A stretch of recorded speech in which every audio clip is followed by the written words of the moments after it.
8 घंटा ड्यूटी हर कारखाने और साइजिंग में होना चाहिए, वो हिसाब से हमने धरना आंदोलन किए। पूरी बढ़ाने के लिए सेठ से आप खुद बोलो, अगर आप नहीं बोलेंगे तो जब तक वो मजदूरी बढ़ाएंगे नहीं। कि वो 12 घंटे मेहनत बैल की तरह करता है, लेकिन इंसान बनकर और अपना हक नहीं मांगता।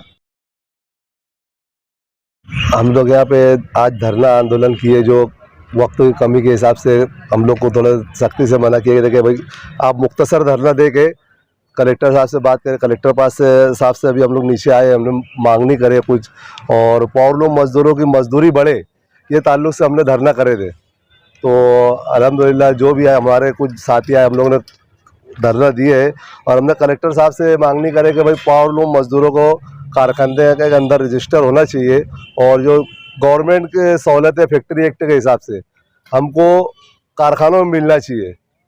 और जैसे कंपनी में 8 घंटा ड्यूटी है तो हमको 8 घंटा ड्यूटी यहाँ पे कायदे परमाने 8 घंटा ड्यूटी हर कारखाने और साइजिंग में होना चाहिए, वो हिसाब से हमने धरना आंदोलन किए।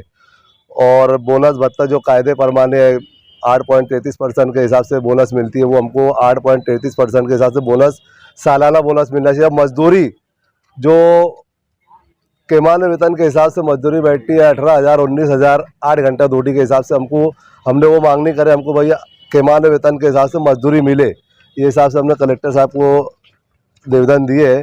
कलेक्टर साहब ने हमको आश्वासन दिए कि हम आगे ये आपकी बात पहुंचा के आपको जो है मांगनी इंशाअल्लाह हम पूरी करेंगे। कलेक्टर साहब ने ऐसा बोले हमको। धरना देने का जो मकसद था, असल मकसद तो ये है कि मज़दूरों का हक मज़दूरों को मिलना चाहिए, इसलिए कलेक्टर साहब के पास आके हमने निवेदन दिए और ये भी मांगनी करे है कि भाई 8 घंटा 8 लूम चलना चाहिए और फैक्ट्री एक्ट के तहत उनको उनका हक मिलना चाहिए। जैसे फैक्ट्री के हिसाब से जैसे संडास बाथरूम हो गई और जो भी सुविधा होती है वो कारखानों में नहीं है, तो वो सारी चीज़ें उनको मिलना चाहिए। और महंगाई हर दिन सूरज जब निकलता है तो आप देखोगे किसी न किसी चीज़ पर कुछ न कुछ दाम बढ़ जाते हैं।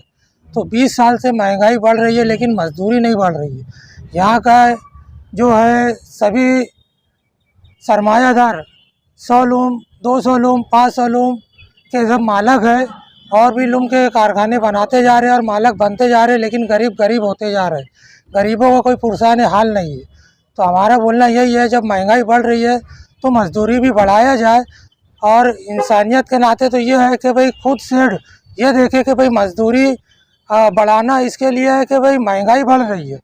महंगाई इतनी ज़्यादा हो गई है कि अभी जो 12 लूम में काम कर रहे हैं उसकी वजह से घर चलता नहीं है। आप देखोगे कि गैस सिलेंडर हो गया है कि आज 1000 रुपये का है।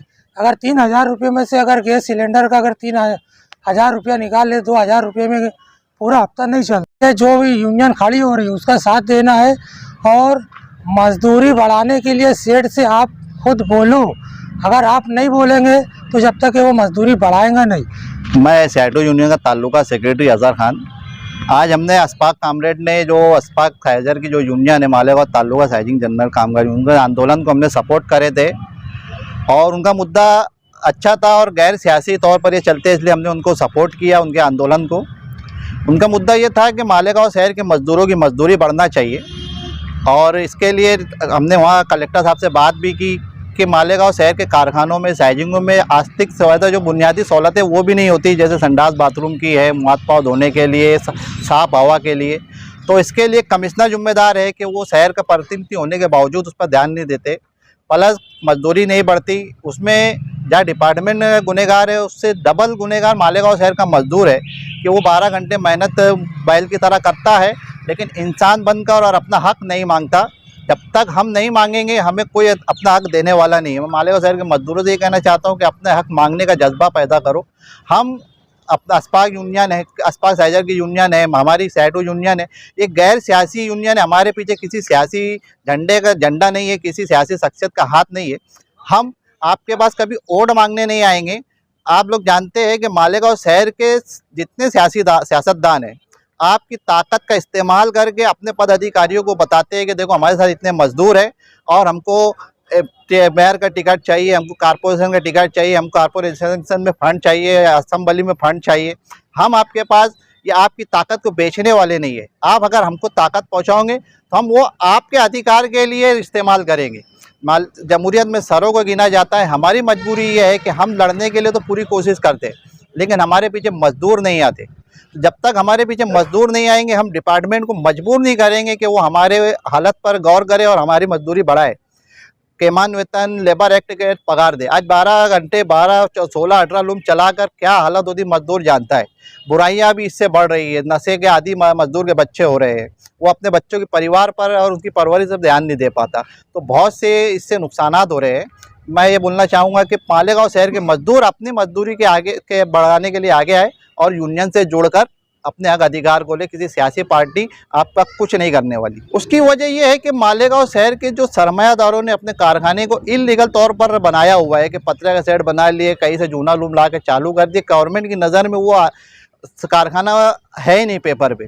प्लस वहाँ काम करने वाला मजदूर भी अंधा बन के काम कर रहा है, अपना अधिकार को नहीं मांग रहा। जब तक किसी कारखाने का कारीगर जाकर हमारे पास आकर कंप्लेन नहीं करता, हम किसी को के कारखाने में जाके वो मजदूरी केमान वेतन लागू नहीं करा सकते, क्योंकि काम करने वाला जो बंदा है उसकी कंप्लेन आना ज़रूरी है। मैंने इससे पहले भी बोला था कि आप मालेगांव शहर के मजदूरों को पूरे शहर के मजदूरी बढ़ाने के लिए ध्यान देने की ज़रूरत नहीं। आप जिस कारखाने में काम कर रहे हो वहाँ के लोग 4 हो, 40 हो, वो एक हो जाओ। उस कारखाने में अगर केमान वेतन लागू कराना है तो आपका काम हो जाएगा। इसी तरह पूरे गांव में मजदूरी बढ़ जाएगी। किसी भी तहरीक को या किसी भी अमल करने को एक तरीका होता है। अगर आप पीछे कोई ताकत ना लेते हुए अगर मजदूर डायरेक्ट जाकर मजदूरी के बारे में बोलेगा तो सेठ जाहिर सी बात है कि वो उस तहरीक को कुचलने के लिए उसको काम से हटा देंगे कि भाई ये मेरे दूसरे मजदूरों को भी बहकाएगा। लेकिन उसका तरीका बेहतर यह है कि मैंने अभी बोला कि आप अपने कारखाने के मजदूरों को एकजुट करो और उनको यूनियन से जोड़ो। जब वो यूनियन से जुड़ेंगे, हम आप फीस लेंगे 100 रुपया सालाना फीस है हमारी, लेकिन उसके लिए हम अधिकार हमको मिल जाता है कि हम इन मजदूर के ग्रुप के साथ इस कारखाने के मजदूरों के हक में बोले। फिर हम मजदूर को सेठ को हम लेटर देंगे। मजदूर को आगे जाकर बोलने की ज़रूरत नहीं। सेठ को लेबर ऑफिसर के मार्फत लेटर जाएगा कि भाई तुम्हारे वहाँ ये सहूलत नहीं है, मजदूरी कम है। तो वहाँ वो किसी मजदूर को हटाने की हिम्मत नहीं करेगा, क्योंकि उसको सरकारी अधिकारी का लेटर जाएगा। अगर वो हटा देता है तो उसके ऊपर बड़ी कार्रवाई होगी। अगर अभी मजदूर ऐसे मजदूरी का बोलता है और उसको काम से हटा दिया जाता है, या मालेगांव का जो सेठ लोगों का रिवाज है कि भाई मैयत में जाने के बाद 1 दिन का बोला 2 दिन बाद आया तो काम से हटा देते, लेट आने पे हटा देते, ऐसे मजदूर अगर हमारे पास आते तो हम उनके हक अधिकार की लड़ाई लड़ने के लिए तैयार है। लेकिन इसके लिए पहले हिम्मत जो है मजदूर को करना होगा, क्योंकि मसला मजदूर का है। तो पहले मजदूर को हिम्मत करना होगा, चिंगारी उसको लगाना है। उसके बाद आखिर तक लड़ाई लड़ने के लिए सेठू यूनियन और अस्पाक सहजर की मजदूर यूनियन हम तैयार हैं।